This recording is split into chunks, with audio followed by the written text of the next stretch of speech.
Hello, friends, and welcome to the PrepWell podcast. I'm your host, Phil Black. And if you have an 8th, 9th, or 10th grader with big aspirations, like the Ivy League, or military service academies like West Point, ROTC, or athletic scholarships, boom, you've come to the right place. My specialty, my superpower, if you will, is preparing families for these competitive programs. I'll teach you what your child should do, when they should do it, and how you can help. So stick around and prepare to out-prepare.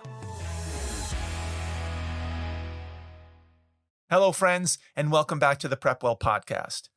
Today, I want to talk about the importance of creating a theme or a story for your college application. Because with the advent of test optional policies taking hold almost across the board, building a theme into your application has become more important than ever. How else will you stand out among the armies of other students with 4.0 GPAs and no SAT or ACT scores? Now, if you're a parent of an 8th, 9th, or 10th grader, and you think this topic may not be relevant for you because your child is still a few years away from applying to college, please think again. You're the exact person who should be listening today. Because if you wait until junior or senior year to start thinking about a theme for your application, it could be too late. After all, you can't go back in time to add activities that will build a coherent theme that hangs together well. You're stuck with whatever you've got. And if you haven't done much, or you've done a bunch of scattered and unrelated activities, then you're left, as we used to say in my old investment banking days, trying to put lipstick on a pig. And that's not where you want to be. You want to start building your theme, if possible, as soon as you hit high school. Once again, this is the entire premise behind PrepWell Academy, where I challenge students in 9th and 10th grade to start thinking about what they care about, what they're interested in, what they may want to major in, or study in college, or do for a living. I don't force them to make a decision early in their high school careers. That's not realistic. I simply want them to think about it, to consider it, to reflect on it, just in case they start getting pulled in a certain direction. If nobody exposes them to these thought experiments, they will not do it on their own. They don't care about their future. They care about what's on their phone and what he or she texted last night and what's happening hour by hour. Somebody needs to give them a heads up when it matters most. That is, if they want to be competitive when they apply to college. Think about it. What's left for admissions officers to evaluate? SAT and ACT scores? Nope, don't need them, won't look at them. SAT subject tests? Nope, canceled, can't take them anymore. How about the essay section of the SAT? Nope, canceled. We don't need a real-world, unaided writing sample anymore. What about GPA? Meaningless. Everyone has a 4.0 GPA, and there's no way to compare across regions and schools, especially during COVID schooling. There are very few items left for college admissions officers to sink their teeth into. One of those things is whether or not an application has a theme to it. What do I mean by having a theme? A theme refers to an overall consistency and congruence of a student's past activities and future ambitions. I've referred to this in the past as not just collecting dots, but connecting the dots. Does the application connect the dots? Do the students' activities and behaviors and major preference and summers and essays, do they tell a story? Does the story make sense? Is the story memorable? Do the letters of recommendation corroborate the story? This is not a checklist item that an admissions officer is specifically looking for. Did the student's application have a theme, yes or no? That's not how it works. It's something that they want to feel after reading your application. They want to feel like, 1, you know yourself. They want to feel like, 2, that they know you well. And they want to feel like they can pitch your story to their other admissions officers quickly and easily.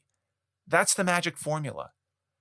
Because you can have some great activities and awards and recognition, but if they aren't tied together by a sticky theme you'll get lost in the mix and no one will remember you.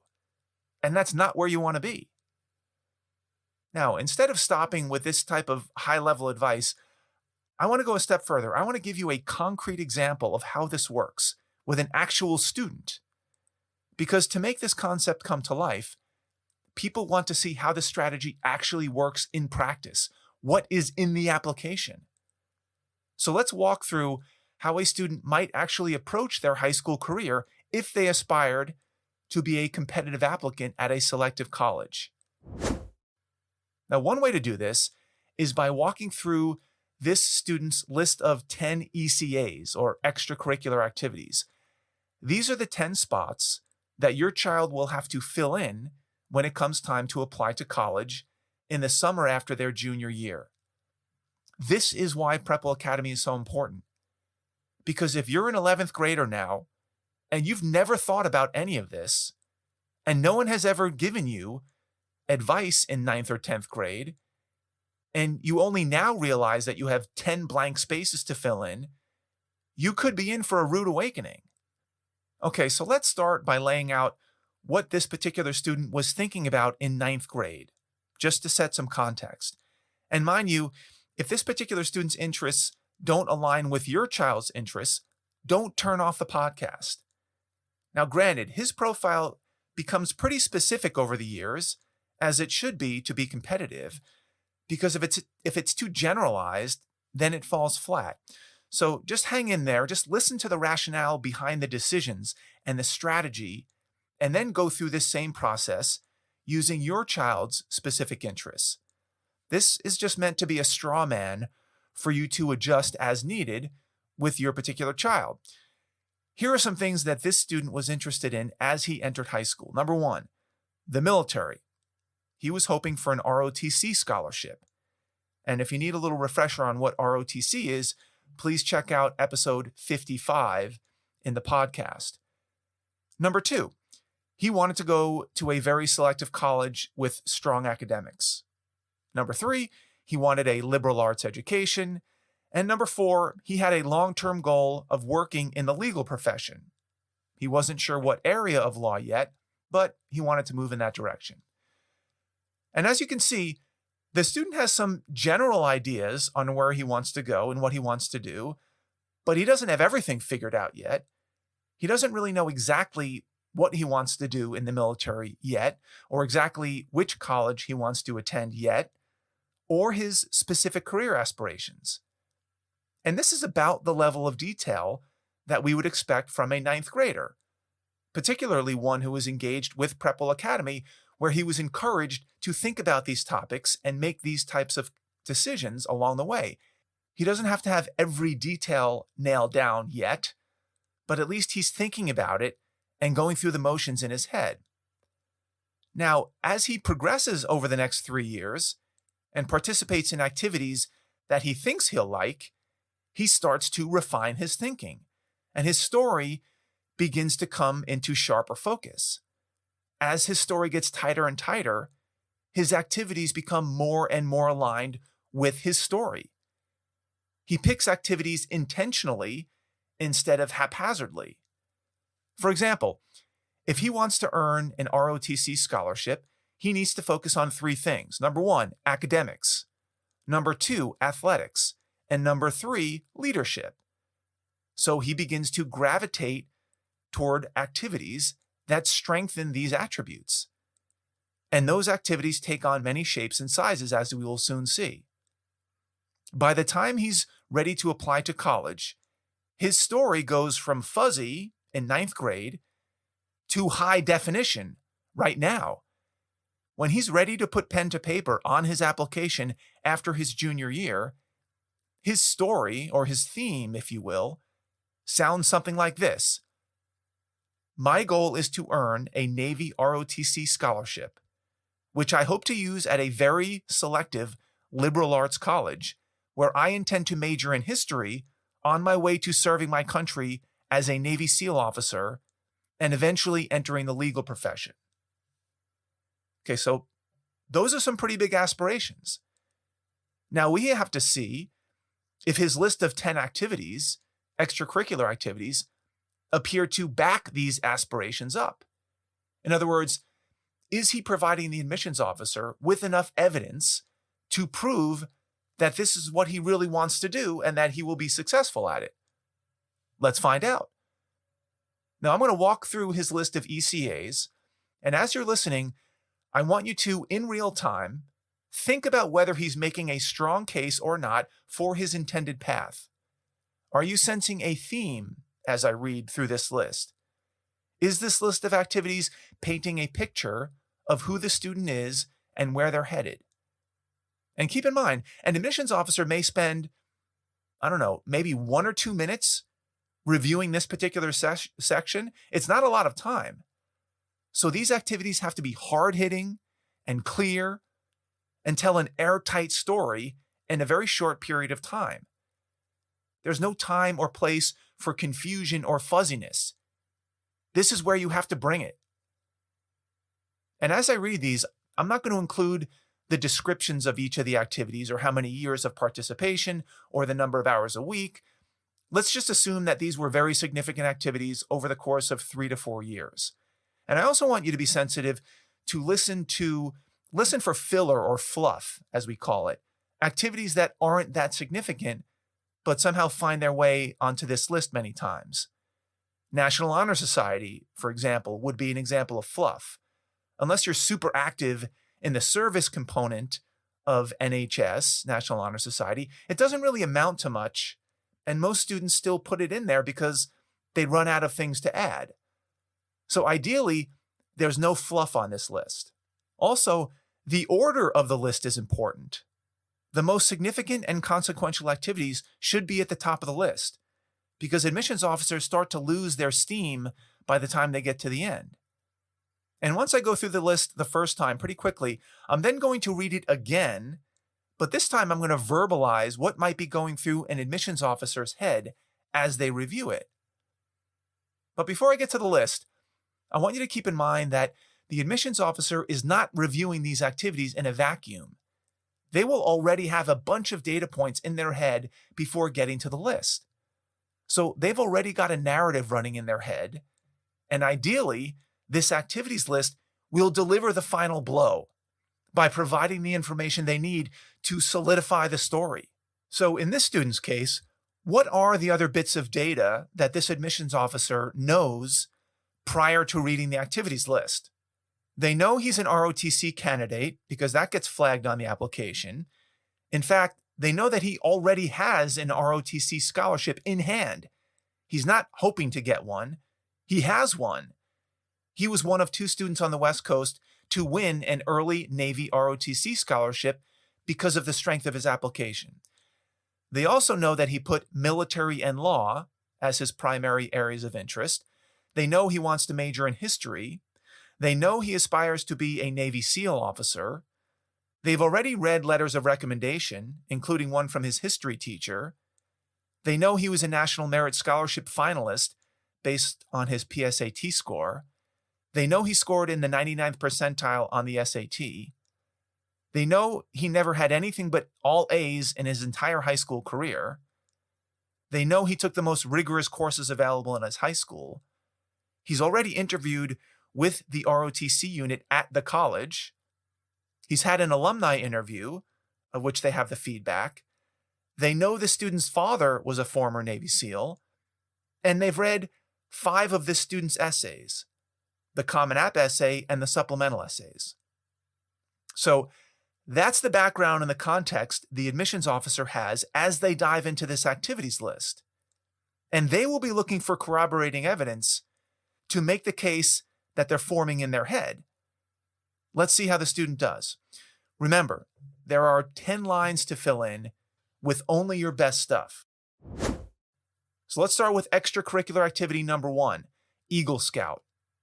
Number 2, debate team. Number 3, mock trial team. Number 4, varsity water polo team.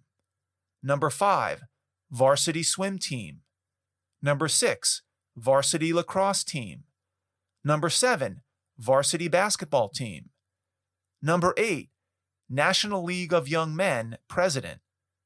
That happens to be a service organization. Number 9, day laborer, coffee bean farm in Brazil, 4 weeks. And the last activity, number 10, shipping manager, Del Sol Publishers. Okay, how did that sound to you? I know I went through it quickly, but could you get a sense of a theme or a story developing? Did anything pop out at you, either individually or taken together? So now I'm going to read through the list as if I was a college admissions officer sitting at my desk after reading hundreds and hundreds and hundreds of applications, and I'm going to verbalize what's going on in my head. Now, right off the bat, as I look down this list, because it's going to be on one page, I see that 7 out of the 10 items have the word team in it. That's interesting to me. He wants to be a military officer on the SEAL teams. Seems like he's a bit of a team player, and hopefully he's a leader of some kind. So that's one big thing that jumps out just by a quick scan of the 10 activities. All right, let's start with number 1, Eagle Scout. Okay, this makes sense right off the bat. Someone who wants to be a military officer certainly would get good training as a Boy Scout.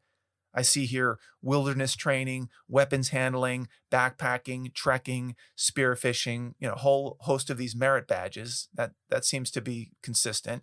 I see that he attained the highest rank possible, Eagle Scout. Get a lot of credit for that. I see he was also the senior patrol leader of a 55-person troop. Senior patrol leader is the highest leadership role within a very large troop. And also becoming an Eagle Scout, I know, requires several years of dedicated work, typically 5 to 6 years. It also requires a significant final project, service hours, leadership. And Eagle Scouts, they're a known entity. I don't have to guess how significant or insignificant this accomplishment is. So good stuff here. Good number 1 choice. Makes sense so far. All right, let's move on to activity number 2, debate team. Okay, interesting. Military officers need to be able to communicate orally. They must be quick on their feet and influential with their words. That's a big part of their job, so it seems to make sense to be on the debate team. And if the student eventually wants to go into law after a military career, then this definitely foots the bill. I see here that he was also a founding member of the debate team, which I'm sure required a lot of leadership and initiative to get the club off the ground. So the student's cooking with gas so far, and so far, no fluff. Let's go to activity number 3, varsity mock trial team. Okay, now I'm starting to get pretty strong demonstrated interest in law and oral argumentation. And I see here that the student won Prosecutor of the Year, which means that he wasn't just a participant, but he also excelled in this particular activity. And it's also well known how much time mock trial can take up, especially when the student takes on a prosecutorial role. So check. Let's move on to number 4, activity number 4, varsity water polo. And at this point, I can't help but read down the list, and activities 4, 5, 6, and 7 are all varsity sports teams. And I know he goes to a public high school with a competitive sports program, so this definitely catches my eye. The optics are very compelling. A lot of students play varsity sports. I see that all the time. Some even play 2 varsity sports, but a 4-sport varsity athlete? How is this student able to play this many varsity sports at a high level and handle the schoolwork and scouting and debate and everything else? So his body of work is really starting to impress me. I can't think of the last time I saw a student with this much athletic success that also maxed out their grades and the rigor of their classes and their SAT and volunteer work in clubs. And this student's ambition to become a Navy SEAL seems to be well placed. He lists water polo and swimming as his first 2 sports. Obviously, these are very aligned with what he'll have to deal with in Navy SEAL training. So this guy must know what he's talking about, or at least he must know what he's getting into. He also plays lacrosse and basketball. These are some of the most competitive and high contact and aggressive sports that you can play. Basketball in particular has a very small roster, usually 12 players. And for him to be on that team means he has to be one of the top 12 basketball players in the school to make the varsity team. And as we know, thanks to such early specialization in sports these days, it's difficult to be on such a small team when you don't play the sport year-round. And by playing these types of sports, the student is obviously not shying away from contact or aggressiveness or toughness. All of this lines up very well with his goal of becoming a Navy SEAL. So far, we're super aligned. So I'm going to skip swimming, lacrosse, and basketball. I captured all that. That's a big block. Then I get to National League of Young Men. Not really sure what that is. I do see here that it's a service organization that does community service and volunteer work around the region. The organization appears to be a group of about 30 students. They put in thousands and thousands of hours of volunteer work. The student was the president of the organization. So again, I see a commitment to leadership. And I also like to see that this student is involved in serving others. After all, if he wants to be a military officer, his job will be to serve others. So this is a good sign that he has a servant leadership attitude. In fact, when I combine this with all the service hours required to be an Eagle Scout, this student has put in significant time leading and serving others. And this is exactly what the U.S. military needs and is looking for. Activity number 9, day laborer, coffee bean farm, 4 weeks in Brazil. This is a unique activity. I know a lot of kids do overseas stuff, but I'm reading a little bit further. The student went to Brazil and worked from morning to night for a month, collecting, sorting, and moving coffee beans from the trees to the trucks. This shows me that this student is not afraid to get out of his comfort zone and to work on a random farm in a country where he doesn't speak the language and to endure a lot of physical toil. This seems in keeping with what he'll have to deal with when training and traveling the world as a Navy SEAL. So the student is demonstrating to me that he can handle nearly any environment. And he'll need to have that type of constitution if he wants to become a Navy SEAL. And the last activity is shipping manager, Del Sol Books. This shows me that the student has also made time, I don't know how, to make some money for himself with an actual job. And the job appears, from me reading the description here, to require a lot of attention to detail and managing stressful deadlines and logistics. Once again, this is the exact type of environment that military officers need to thrive in. And the fact that he's getting some experience like this in the private sector will definitely help him down the road in the military. Okay, now it's time to decide. You're the admissions officer, and you have to decide, did this student's application tell you a story? Was there a theme? Was it coherent? Was it memorable? Would you be able to convey to your colleagues in a selection committee in 2 minutes who the student is, what they stand for, and what their story is? Did the application hold together? Did the grades and the SAT score and the awards and letters of recommendation and interview feedback and their 10 activities all line up with the student's stated goals for his major, his interest in the Navy, and his long-term career prospects? Thankfully for this student, it did, and he got into his first choice dream school with an ROTC scholarship. This is the type of analysis your application will be subject to if you apply to the more selective schools. And you should start thinking to yourself, how will my application and my body of work hold up? Now, presumably your goals and ambitions will be nothing like this student's goals. His were pretty unique and specific. What will yours be like? What kind of ambitions will you lay out in your application? How specific will they be? Will you tell a story that will be memorable and easily repeated? If you're an 8th, 9th, or 10th grader, you still have a chance to write big parts of your own story, even if you've never heard of this before. Ideally, you think about this in 9th grade, 10th grade at the latest, and you come up with a general direction to move in. And then you start fortifying your journey with things that are consonant with that vision. That means summer activities and school clubs and sports selection and self-study. These are the things that I teach in PrepWell Academy starting in 9th grade. But the trick is, you have to engage with the material. You have to watch the videos.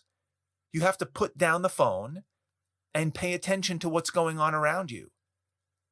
And we know that this is not easy for every 15 and 16-year-old. These types of well-aligned applications with compelling themes, they don't just appear out of thin air. You need to work on it. And you're not just working on it so that the optics look good in your application. You're working on it because you're trying to figure out what direction your life is going in. If you're not enrolled in PrepWell Academy yet, and you're a current sophomore, that is the class of 2023, your registration window closes on June 1st. That's about a week away. So if you're not enrolled and you've been on the fence, or you're procrastinating, you should enroll now before the window closes for good. If you miss the deadline, you're on your own for junior and senior year. If you're an 8th grader and you want to become a PrepWeller and have me teach you how to master this process through short weekly videos, you should register as a freshman, class of 2025, starting on June 1st, when registration opens. I hope to see many of you on the inside. That's all I've got for you today, folks. Thank you for tuning in. Thank you for the continued support. If you know a parent with a 7th, 8th, 9th, or 10th grader in high school that might find this helpful, please share the episode with them. You can do that by finding that small box with a tiny arrow that points up.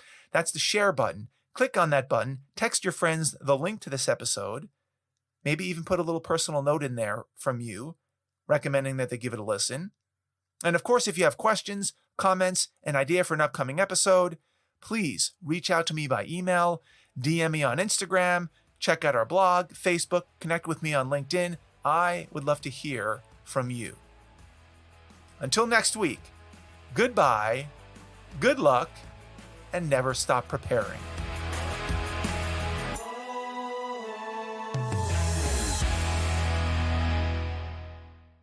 This podcast is brought to you by PrepWell Academy. PrepWell Academy is my one-of-a-kind online mentoring program that delivers to your 9th or 10th grader a short, highly relevant video from me every week, every Sunday, in fact, where I give them a heads up about what they should be thinking about to stay ahead of the game. To get these valuable lessons into your child's hands, please head over to PrepWellAcademy.com and enroll your child today.